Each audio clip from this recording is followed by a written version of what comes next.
All right, so today we are going to look at a few more questions from working capital management. And this one right here is called Oscar Co. And when you look at the requirements, they're asking us to calculate the cost and benefits of each option and comment on your findings. So we shall find what options you are referring to and then discuss reasons other than cost and benefit already calculated above, why Oscar Co may benefit from the services offered by the factoring company. So also discuss three factors which determine the level of company's investment in working capital. So of course, we saw something similar to this yesterday. And so we shall just kind of brush upon that, but let us first look at the scenario.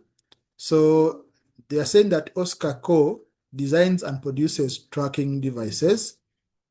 They are managed by the four founders who lack business administration skills. So these guys just had the money and put up a company. Revenue is 28 million and they sell 30 days credit. Customers are large multinational car manufacturing companies that are often late in paying their invoices.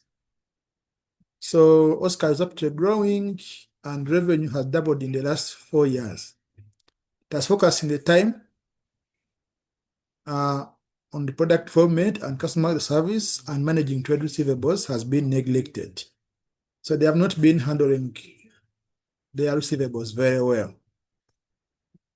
The average trade receivables are currently 5.37 million, that debt's 2%. And as a result of poor credit control, the company has suffered a shortage of cash and has recently reached its overdraft limit. The four founders have spent large amounts of time chasing customers for payment. An attempt has been made to improve the trade receivables, and they have approached factoring company. First, now you need to know what a factoring company is.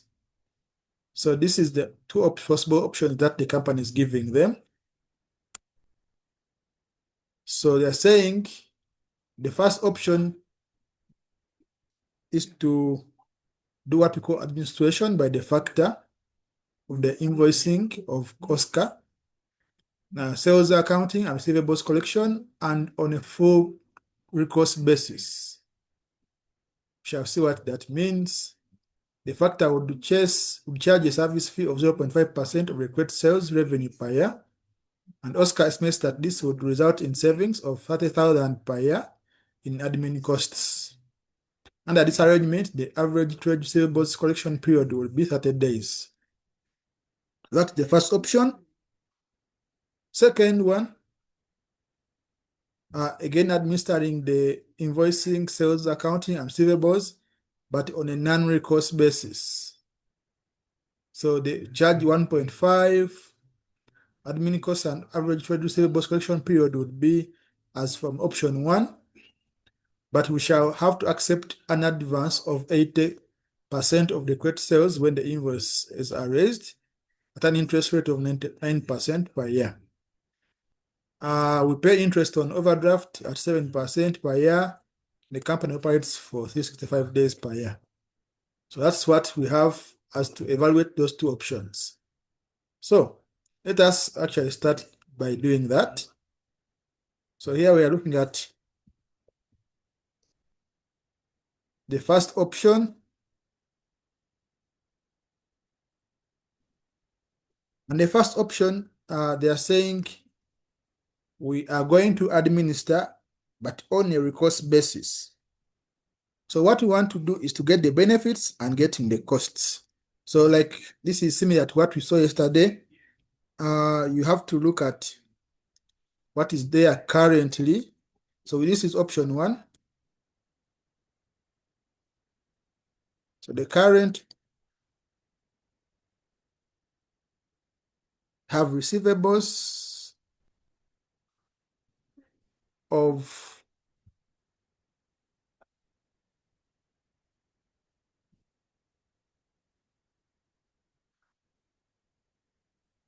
5.37 million.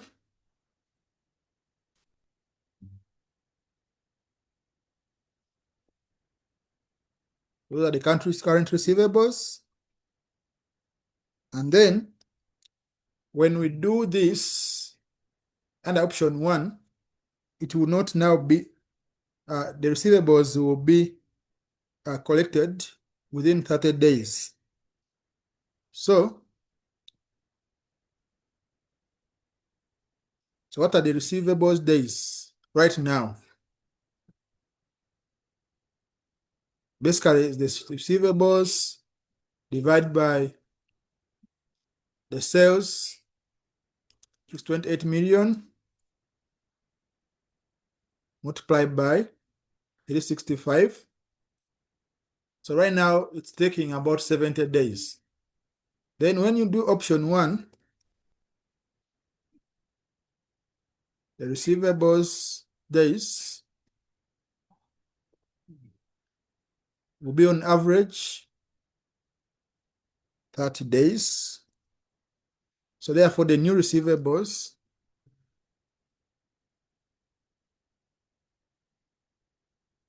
will just be 30 days divided by 365 multiplied by the revenue, which is 28 million. So they will just be 2.3. So they will move from 5.7 to 2.3. So we have the reduction in receivables being the difference between these two. Okay. Now, so when you look at now the benefits of this, first of all, we have reduced interest payments. Okay, because remember when your receivables are reducing, then it means that you are kind of saving on interest. So you are saving at a rate of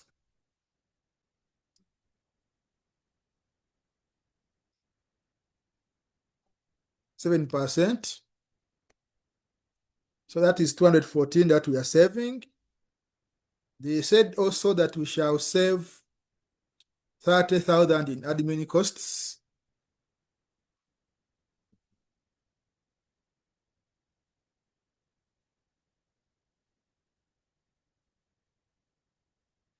What else are we going to save at?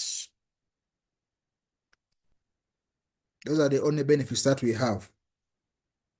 So these are the benefits.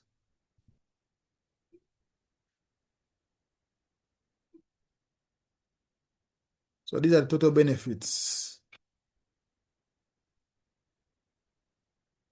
Now when you come to the costs,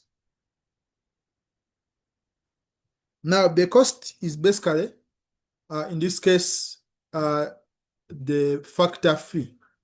Because the fee charge is 0.5 of great sales per revenue per year. So the factor fee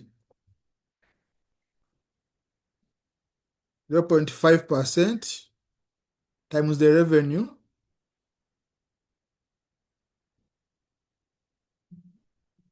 $28 million. So that is the factor fee.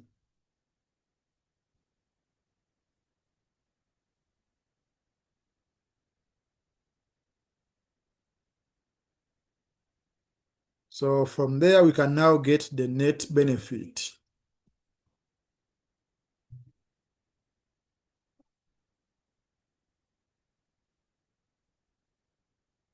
That's the net benefit if they use option 1. Now, option 2,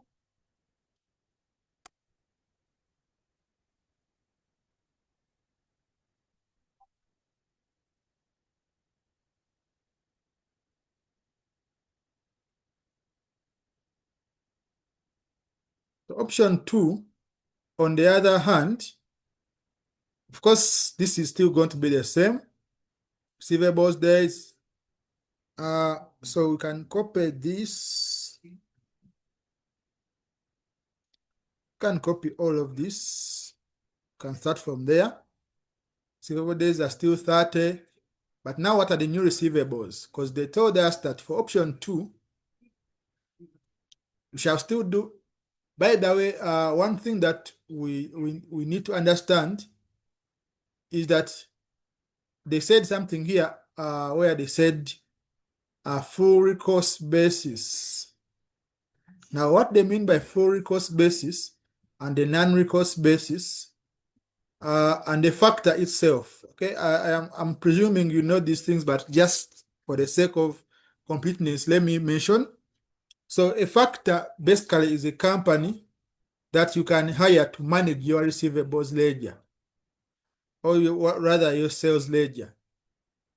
So what they do is that usually you may have receivables and you probably don't want to focus on chasing after people to pay you.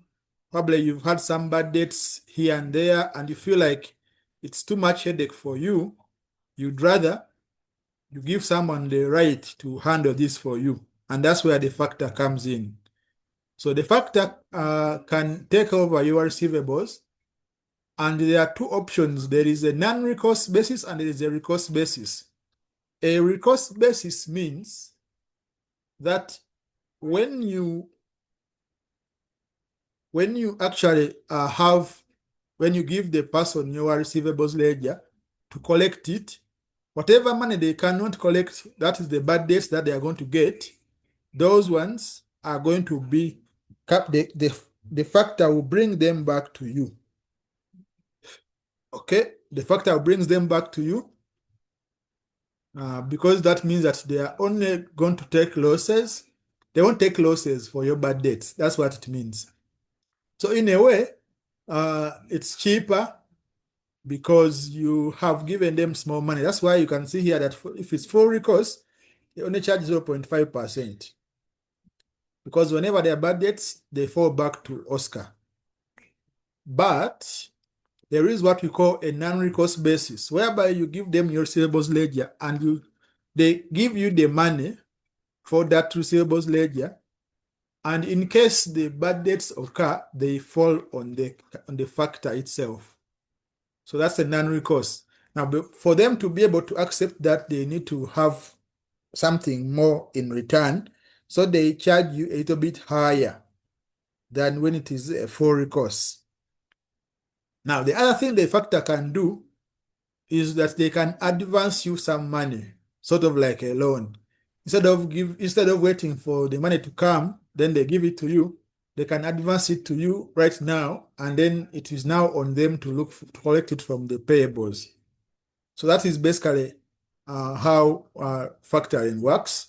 So this option 2 is on non-recourse basis. They charge 1.5, and admin costs and trade receivables collection will be as the same as option 1, but we accept an advance of 80% credit sales when invoices are raised at an interest rate of 9% per year. So it means that for it, we are going to still have to calculate the reduction in receivables, but it seems like the admin costs and average trade receivables collection period is going to be as option 1, which means that in actual sense, the computation, you don't have to repeat everything here because this is the same. Okay, new receivables is going to still be 70. So I can just put it here. So basically, oh, no.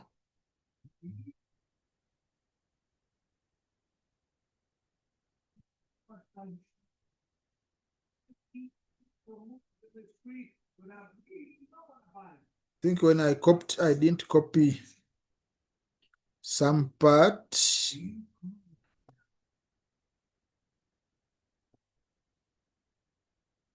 Okay, so up until this point is still the same. Now the benefits, we have reduction in the interest payment, same amount. Reduction in admin costs, same amount. But the other thing is Now, because this is a non-recourse, means that the bad debts, when they happen, they fall on the factor. Now, what are the bad debts that we have been getting before? We have been getting bad debts of 2%. Okay, but now when we do factoring without recourse, those ones we shall not have them anymore. So that means that you can come here on the benefits and add one more benefit.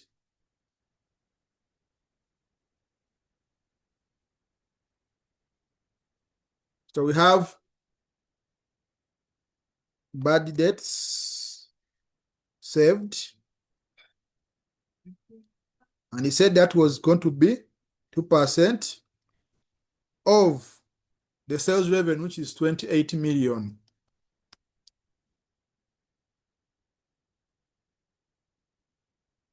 That's going to be also a benefit. So that is 560. So then now we can have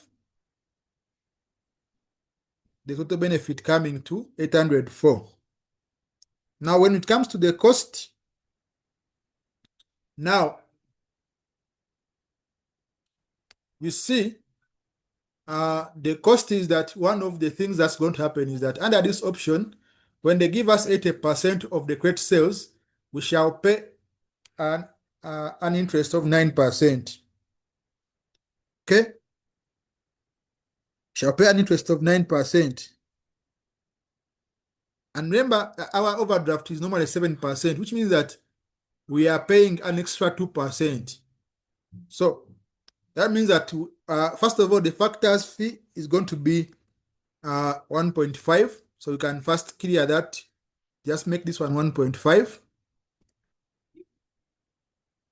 Okay. But also, one more cost here.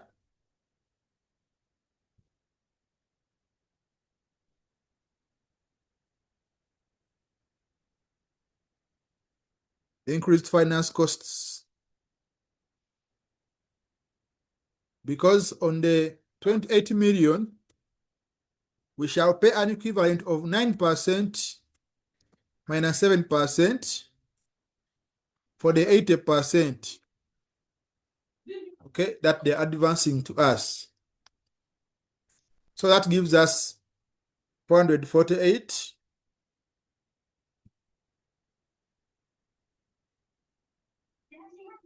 So we can actually first create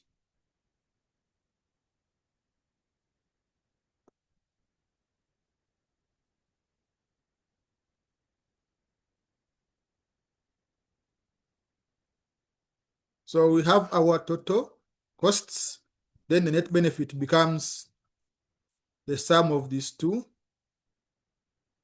And actually, in this case, it's not a benefit.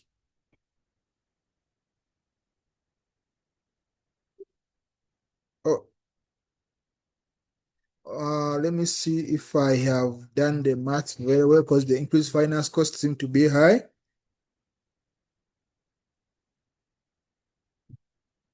This 28 million.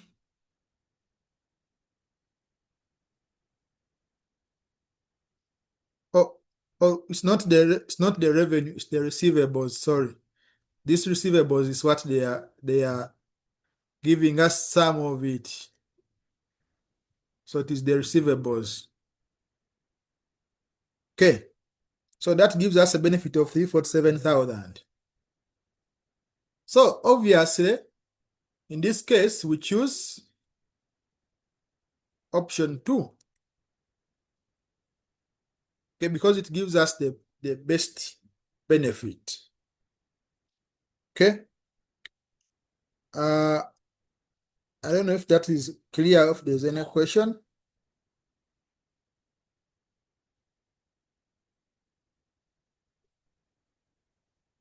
Okay, no questions. So now we can proceed and look at the next question.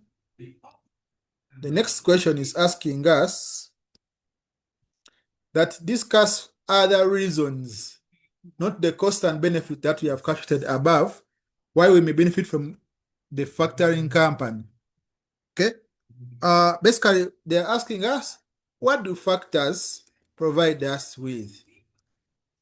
And I already talked about some of these things. Okay. They help with receivables management. Okay, because they have expertise.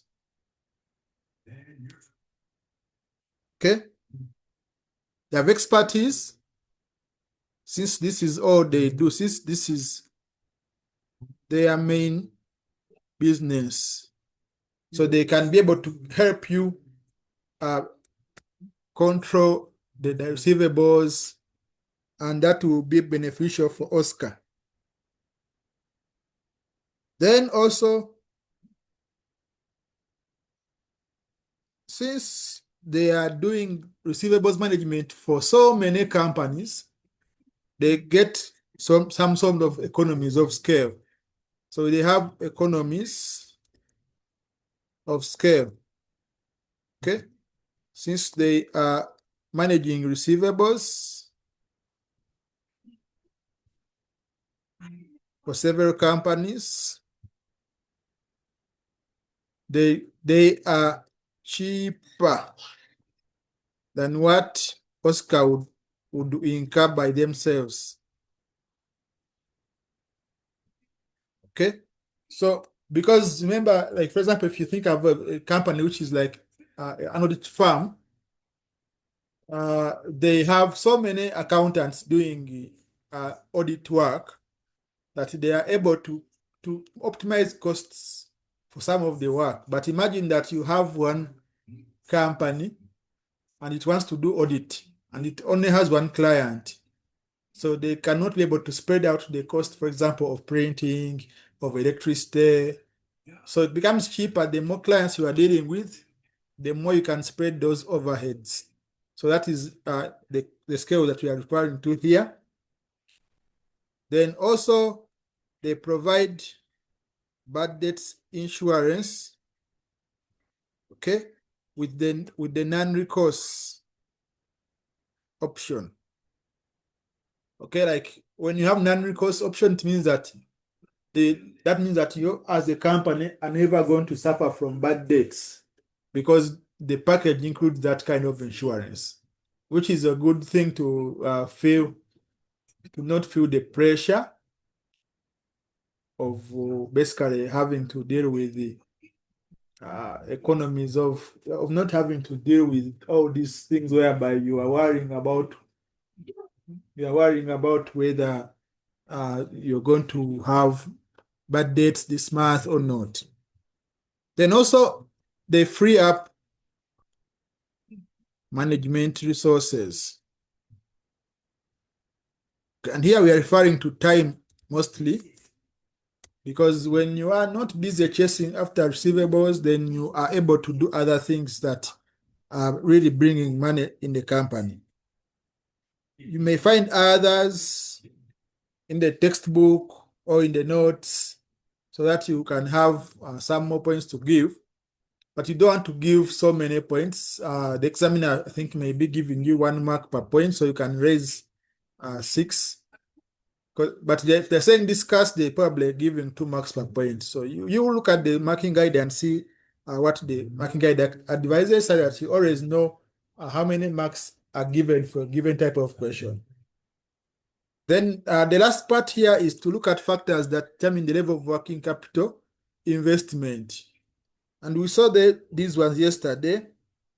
We said you look at things like how big like are your working capital needs. Then you look at things like how your competition is. Okay, what is your working capital cycle? Things like how management is, how efficient is management? Such questions. So you look at those ones when you go and review the solution and the comments that are given to you there. that you are able to appreciate the difference between investment in working capital and then working capital financing policy. Okay, because we saw the financing policy, then you see how different it is to the investment policy.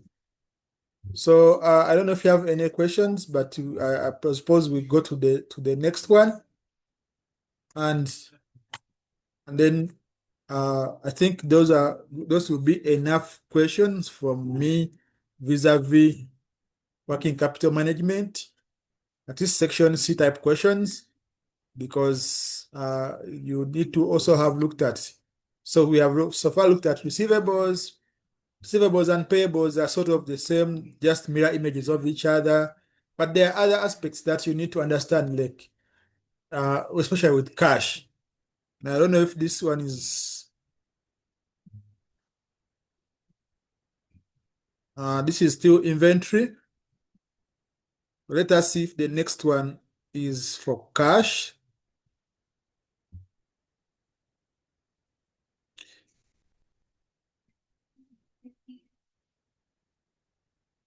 That is also having aspects we saw yesterday.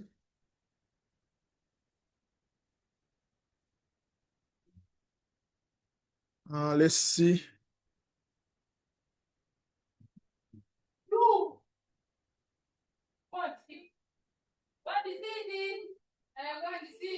Okay, so let us just do this question, Kandy. The rest of them you find them and go through them, and then also the ones that have already been attempted before. So this question, Kandy, when you look at what they're asking, they are asking for the effect of accepting a bulk purchase discount, then also offering the early settlement discount, and then commenting on the financial acceptability of the Kandy for each option. Then look at working capital objectives of liquidity and profitability and how they conflict. And then also explain the cash operating cycle and discuss the relationship with the level of investment in working capital. So this one kind of talks about what we have seen, and they're just trying you to explain this one and how it affects the investment in working capital. So now when we go to this one, they are saying that Kandy purchases a number of different products from various manufacturers, which it sells out on credit to a number of large retailers. So they are looking at the working capital investment, and there are two options being under consideration, and they are independent of each other. So the first one is a bulk purchase discount from one of the biggest suppliers, and then the other one is offering early settlement discount. So, and then they are saying, let's look at the bulk purchase discount. So for this one, they are saying that one of the biggest selling items is the gimbal, and they're saying that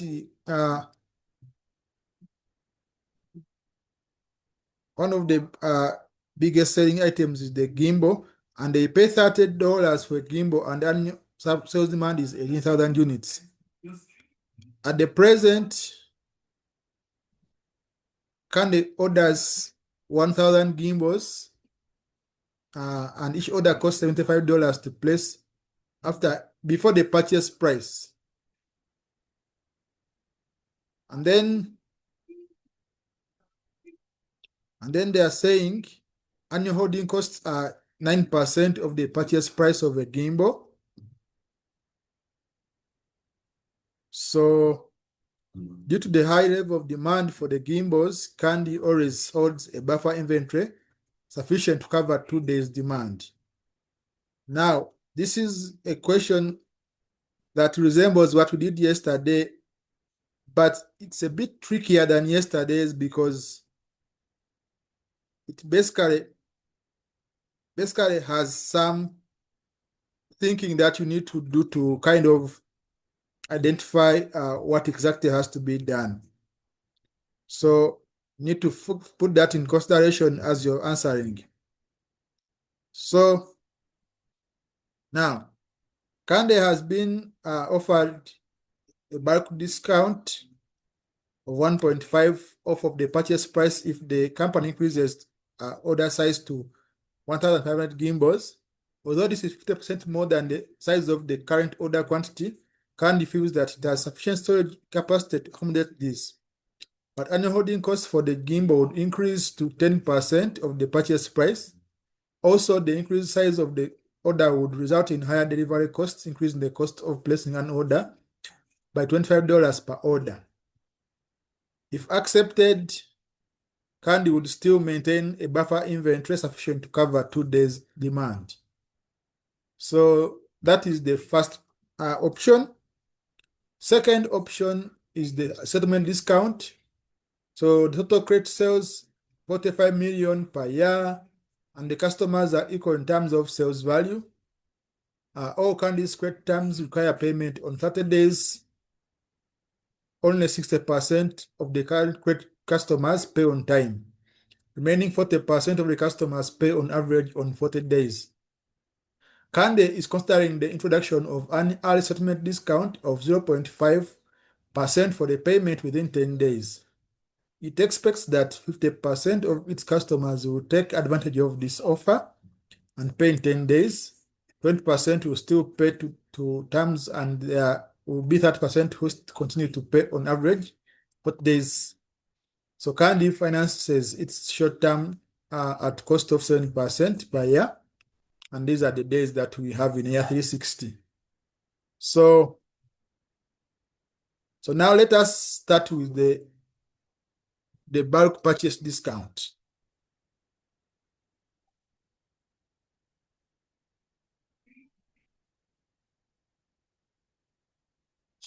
So now with this one, we need to know whether there's going to be a reason for us to accept this purchase discount. So we need to look at what we are doing now. Then we compare to what we do if we are accepting the bulk purchase discount and see if there is a saving or an extra cost. And that's how we shall determine whether we should accept the discount or not. So currently, first of all, we have things that are not going to change, like demand. So demand is 18,000 units. Then the cost per unit is 30. So now currently we shall have, so we have two things: order size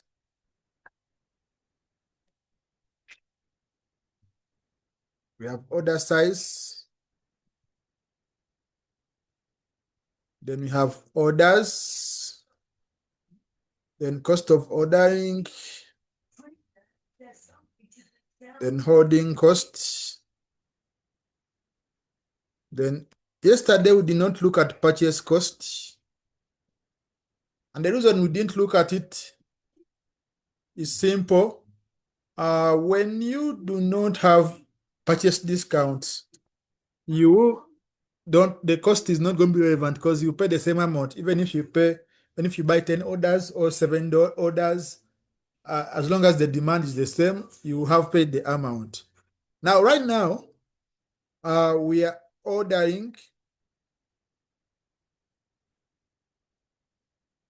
let's see, 1,000 gimbals. So how many orders are there going to be? Just divide this by this. So that is 18 orders. And the cost of ordering, 75. So 75 times the orders. Okay. Then what about the holding cost? Holding cost, they are saying 9% of the purchase price of a gimbal. So 9% of the purchase price of a gimbal, which is 30, multiplied by the average inventory. Remember, for average inventory, we said it includes the average inventory, but also the buffer. So average inventory, basically, we said this one divided by 2. But about the buffer? The buffer is enough for 2 days demand. So how do you get that one? Let me first put here a 1 and I close the bracket so that I can tell you what to do for the buffer. So buffer you do for 2 days demand. So this is the demand. And remember that this is demand is for 360 days. So you get this by 360 days multiplied by 2. That gives you the buffer for 2 days demand. So 100 units. So that gives us our buffer. So when you get the average plus the buffer multiplied by the cost of holding, you get the holding cost of 1620. Then the purchase cost is going to be the $30 multiplied by the total demand. So you can get the total cost here. The cost of ordering plus the holding cost plus the purchase cost. So that's how currently it is. Now, they are telling us that they want to give us a bulk discount of 1.5 if we purchase 1,500 gimbals. So if I purchase 1,500 gimbals, okay, I am going to make 12 orders. Okay. Now, this is 50% more than the size of the current order, but we still have that. It's okay. But the annual holding cost for the gimbal increased to 10%. Also, the cost increased by 25 per order. So the cost of ordering will be it was at first 75 plus 25 multiplied by the number of orders. Then the holding cost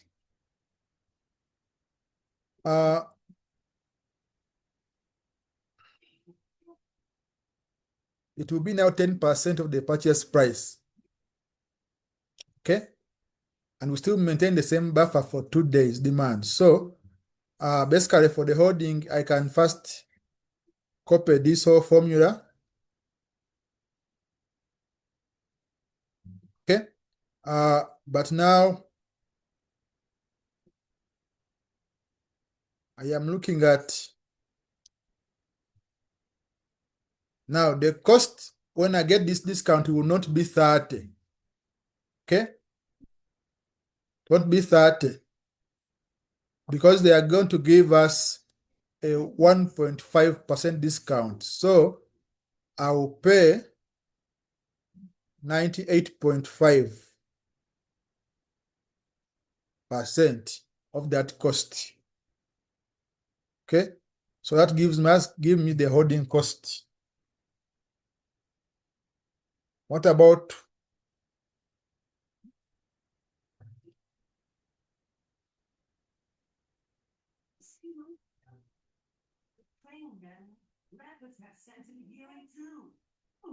thank you for saving us. It's the least we could do, man. No, it's time back to the money. and the holding cost to increase 10%. So here this becomes 10%. Okay, so now the purchase cost is still going to be this one multiplied by 98.5% multiplied by the total demand. So total cost now becomes 535,612. Now, of course, that means that which one is cheaper? This one is cheaper. So on the basis of this, we should accept the bulk discount. Okay, what about option 2? Yeah.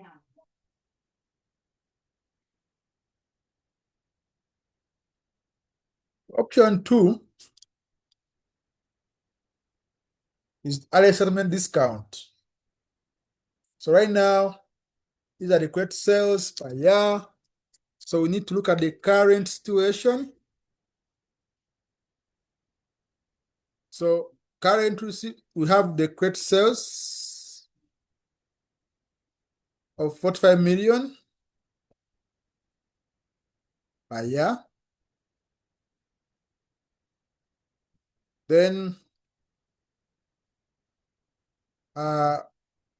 they need 30 days payment, but 60% pay on time, remaining 40% pay on average on 40 days, which means that the receivables days,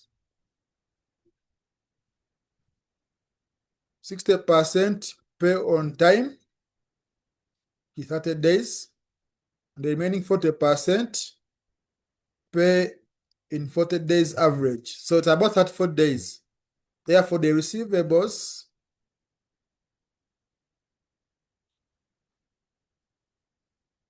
are 34 days divided by 360 multiplied by the correct sales. So which is 4.25. That's the receivables. Then option 2,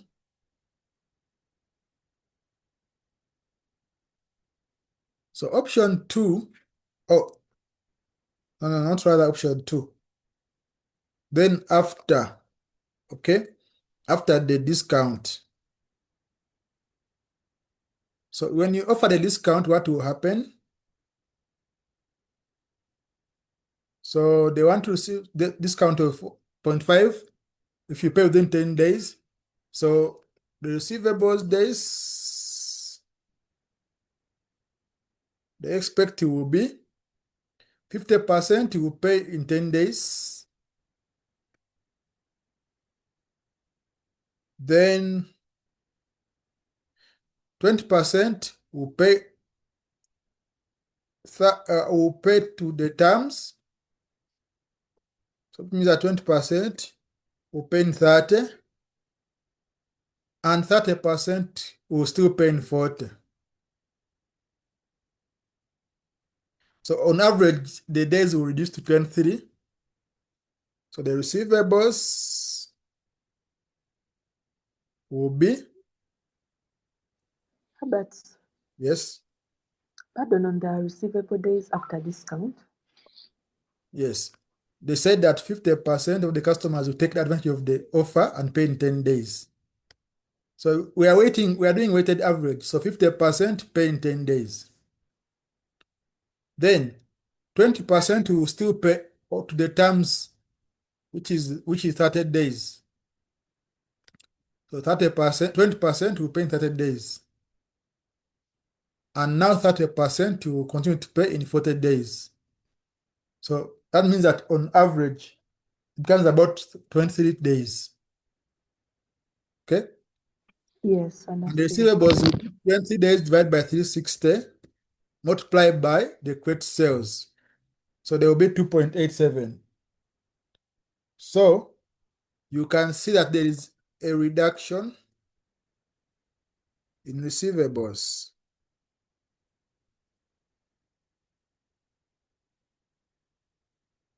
Of 1.375.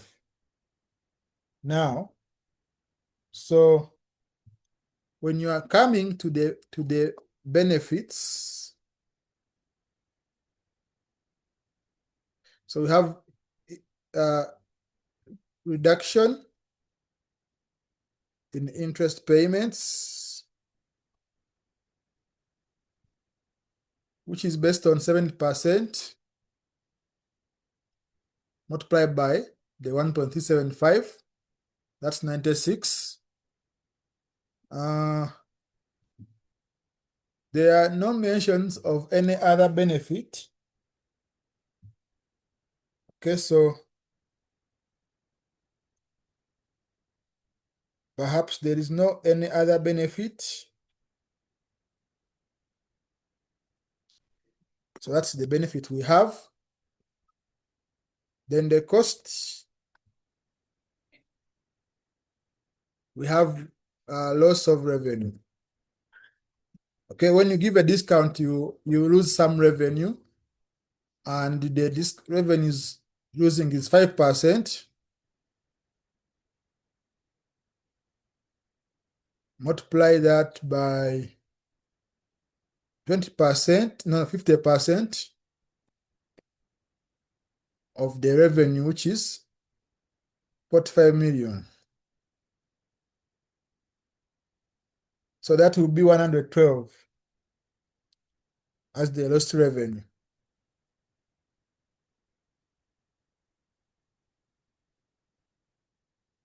Then you can now come up to, now this is a net loss. Okay, so because there is a net loss or a net cost, you say we should not offer the discount.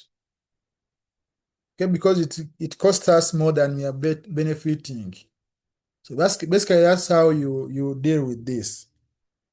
So by doing that computation and giving those comments, you have 12 marks. Okay, then we just have to now look at what we call liquidity and profitability, and maybe explain the operating cycle. Now, so what is liquidity?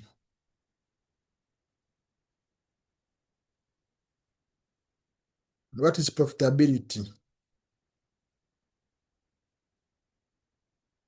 Just give me a small second. Let me.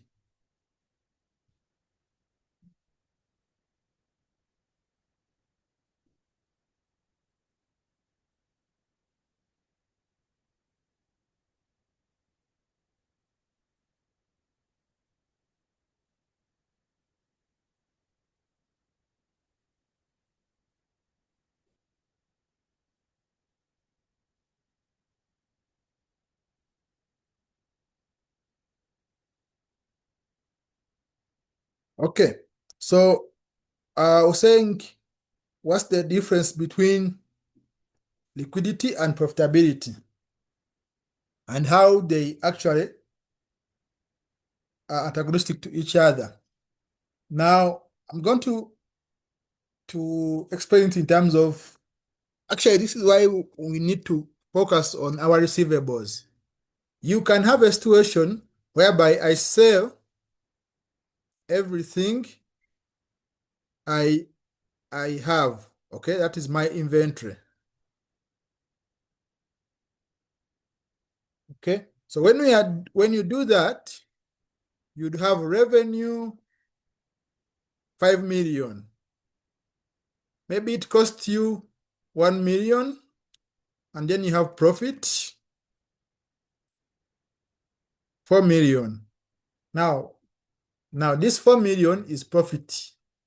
So profitability in this case has to do with the being able to sell as much as you can so that you can recover all your costs and make a profit.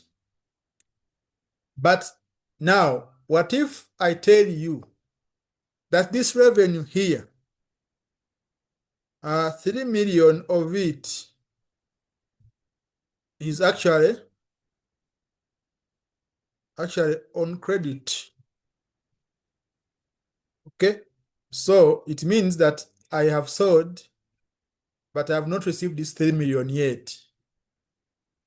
Okay, so in terms of what I actually have as cash, I may actually not have 4 million, but rather I may have, maybe I paid all my cash. So now I've received only 2 million cash and I paid the 1 million cash. And actually I have 1 million. So that's the difference between the two. Liquidity has to do with the being able to have liquidity has to do with the settling your current liabilities as they fall due.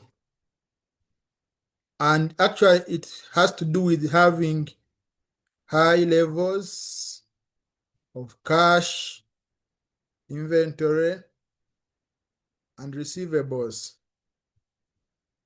That's liquidity. On the other hand, if you have those so many, if you have those high levels of inventory and receivables, and okay, I've added here cash, but cash is mostly what, when people talk about liquidity, that's what they mean.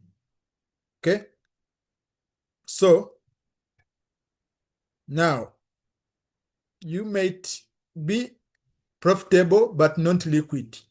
In fact, some companies have collapsed for that same reason. You have a company which just has very high profits, but then they don't have the cash in actual sense. Okay? So, and the thing is, these two are, as we said, antagonistic to each other, because when you want to keep profitability, then you need to be able to sell, you need to have to be able to buy and pay off your debt and all that. But then there is a tendency of you liking to hold the cash and not invest it. And when you don't invest that cash, you're not going to make profits for the company. So you may want to be liquid, but end up being liquid, but having not invested, and therefore having not brought profits for your investors. That's how they are antagonistic. And I'll leave the rest of the reading on your part to go and basically clarify. But the operating cycle, on the other hand,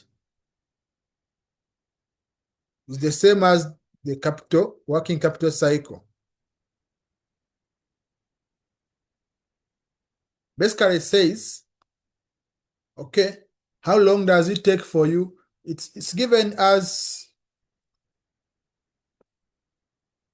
receivables days plus inventory days minus payables days. It calculates basically how long it takes for you to recover your money. When you buy something on credit, that's the payables part, and what you have bought is basically inventory. So how long does it take you for your inventory to actually turn into something you can sell? And after you sell it, how long does it take for you to get your money from those people that you sold to? So it kind of calculates for you the length of the working capital cycle. And the bigger this number, the more you need to wait before you can get back your money. And therefore, the more investment you have to make in working capital. Okay? Because if you have a short cycle, it means that once you have your inventory, you sell it very fast, you get your money. So it basically means that you don't have to have a big investment in working capital. So the more the working capital cycle, the more the working capital investment. Okay, so that's how the two are related to each other. I don't know if you are clear on that and you don't have any questions.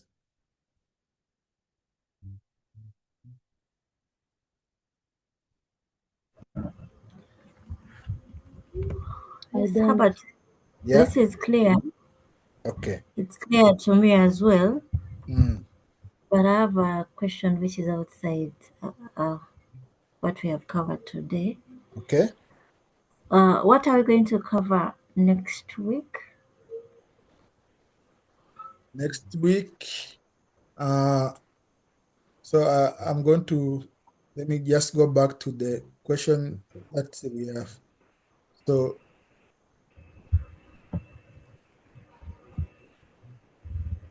we have looked at working capital today, and I think now these are enough questions that we have done from here. You can do the rest and also look at the recordings.